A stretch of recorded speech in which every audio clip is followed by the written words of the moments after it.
Чтобы разжечь костер в сыром лесу, нужно подготовиться заранее. Отпилите от старого телеграфного столба или железнодорожной шпалы пенек 30-40 сантиметров. Раскалите его на чурки и одну из них возьмите с собой в поход. Дело в том, что столбы и шпалы пропитывали специальным составом, не дающим дереву набирать влагу. Поэтому оно легко разгорается, даже если намокнет.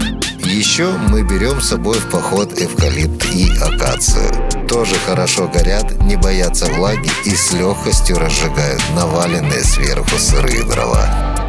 Способ разжечь костер с помощью деревяшек, на наш взгляд, самый кайфовый, потому что они у нас есть. Ссылка на деревяшки в описании к этому видео. Смотрите. Как вы думаете, что я там зашиваю, пока Паша готовит ужин? Это гамак, который порвался, когда я в нем спал. Поэтому покупные гамаки нужно тюнинговать. Тем не менее, гамак – это лучше, чем палатка. Почему, объясню чуть позже. Не переключайтесь. Проснулись. Я пошел на речку, поставил камеру на таймлапс. Вот сейчас вы это видите. Таймлапс – это когда фотокамера раз в секунду делает фотографию. Потом в монтажной программе фотографии выстраиваются в ряд. После этого мы позавтракали вкусной кашкой. Мишка позавтракал куриными ножками.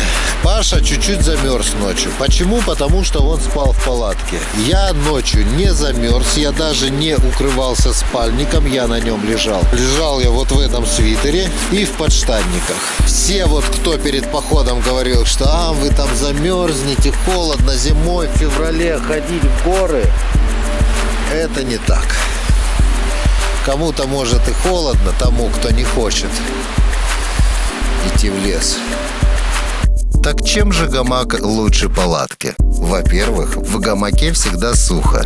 Даже если будет идти сильный ливень, гамак останется сухим, потому что он висит в воздухе, под тентом, в отличие от палатки.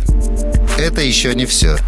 Одно из самых главных преимуществ гамака – это отсутствие необходимости искать ровную площадку для того, чтобы поставить палатку, как в случае с палаткой. Да. В любом месте повесил его и ночуй. Над рекой виси себе. Сколько влезет. Да.